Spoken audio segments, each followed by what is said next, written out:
தொகுதி வரையறை தொடர்பாக இந்த மறு வரையறை குறித்த ஒரு ஆலோசனைக்கான ஒரு அனைத்து கட்சி கூட்டம் என்பது இன்று தலைமைச் செயலகத்தில் கூடிய இந்த நாமக்கல் கவிஞர் மாளிகை நடைபெற்றிருக்கிறது. முக்குளத்தூர் புலிப்படையினுடைய தலைவர் கருணாஸ் அவர்கள் நம்மோடு இருக்காரு.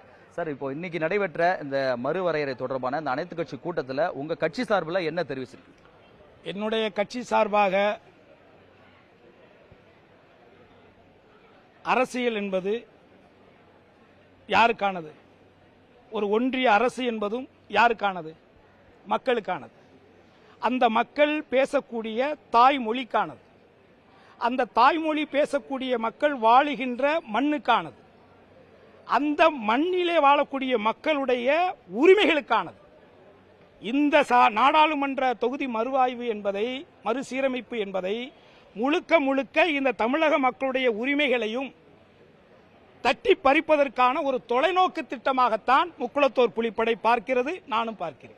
சார், இன்றைய கூட்டத்தில் பாஜக, நாம் தமிழர் கட்சியெல்லாம் இந்த கூட்டத்தை புறக்கணிச்சிருக்காங்க. இது இப்போதைக்கு தேவையில்லாதது, இது பெரிய அந்த அம்பாயெல்லாம் எது இல்லைன்னு சொல்லியிருக்காங்க. எப்படி? அதாவது தேசிய இனமாகவும் தேசிய மொழியாகவும் இருக்கக்கூடிய தமிழ் மொழியை புறக்கணித்து தமிழ் மொழியை மட்டுமல்ல அந்த தமிழ் இனத்தையும் அழிக்கணுங்கிற தொலைநோக்கு திட்டம் தான் இந்த மும்மொழி கொள்கை என்பது. ஆனால் மக்களிடத்திலே இன்றைக்கு கிட்டத்தட்ட எத்தனையோ நாடுகளிலே அரசலுவல் மொழியாக இருக்கக்கூடிய நாம் தாய்மொழியாம் தமிழ் மொழியை புறக்கணித்து பாராளுமன்றத்திலே மக்களிடையே புழக்கத்திலே இல்லாத கோயில்களிலே வாசிக்கக்கூடிய ஒரு சமஸ்கிருத மொழியை பாராளுமன்றத்திலே எழுதியிருக்கிறார்கள். ஒரு 534 540க்கும் மேற்பட்ட பாராளுமன்ற உறுப்பினர்கள் இருக்கக்கூடிய இந்த நிலையில் அவர்கள் அன்றைக்கே திட்டமிட்டு கிட்டத்தட்ட 800க்கும் மேற்பட்டவர்கள் அமரக்கூடிய ஒரு பாராளுமன்றத்தை கட்டமைத்திருக்கிறார்கள். ஆக இது என்றோ இன்றைக்கு நேற்றவர்கள் உருவாக்கிய திட்டம் அல்ல. பாராளுமன்றம் எப்பொழுது கட்டமைக்கப்பட்டது? எப்பொழுது கட்ட ஆரம்பித்தார்கள்? அப்பொழுதே இவர்கள் கிட்டத்தட்ட 800க்கும் மேற்பட்ட பாராளுமன்றவர்களை உருவாக்க வேண்டும். அப்படி வட இந்தியாவிலே இந்தியாவிலே தாய்மொழியாக எந்த மாநிலமும் இல்லாத ஒரு மொழியை 200 ஆண்டுகளுக்கு முன்பாக உருவாக்கப்பட்ட ஒரு மொழியை, சமஸ்கிருதத்திலிருந்து உருவாக்கப்பட்ட ஒரு மொழியை இந்தியாவினுடைய மொழியாக செயல்படுத்த அவர்கள் தொலைநோக்கு திட்டத்தோடு தான் இதையெல்லாம் செய்து கொண்டிருக்கிறார்கள் என்பது நடைமுறை உண்மை. அந்த அடிப்படையில் வட இந்தியாவில் இருக்கக்கூடிய தமிழகம் இல்லாது, கேரளா இல்லாது, கர்நாடகா இல்லாது, ஆந்திரா இல்லாது முழுக்க முழுக்க வட இந்திய பாராளுமன்ற உறுப்பினர்களை வைத்து, இந்தியை பேசக்கூடிய மக்களை வைத்து நாம் இந்த ஆட்சியை தொடர்ச்சியாக செய்யலாம், ஒரு சர்வாதிகார ஆட்சியை செய்யலாம் என்பதுதான் அவருடைய திட்டம். இதுதான் RSS உடைய திட்டம். அதை உணர்ந்துதான் மாண்புமிகு தமிழக முதல்வர் அவர்கள் இன்றைக்கு அனைத்து கட்சிகளையும் கூப்பிட்டு அழைத்து சில தீர்மானங்களை வாசித்து அதை அத்தனை பேருமே மனப்பூர்வமாக ஏற்றுக்கொண்டிருக்கிறார்கள். எந்த ஒரு சூழலிலும் தமிழகத்திற்கான தீங்கை விளைவிக்கக்கூடிய ஒன்றிய அரசுடைய எந்த ஒரு செயல் திட்டத்தையும் நாங்கள் ஆதரிக்க மாட்டோம். நீங்கள் எடுக்கக்கூடிய எல்லா முயற்சிகளுக்கும் நாங்கள் உங்களுக்கு உறுதுணையாக இருப்போம் என்று உறுதியளித்திருக்கிறார். சார், தமிழக வெற்றி கழகத்துடைய தலைவர் விஜய் இந்த மறு வரையறை என்பது தேவையற்றது, அப்படி செய்யப்பட்டால் தமிழகத்துக்கு ஒரு தண்டனை போன்ற அமையும் சொல்லியிருக்காரு.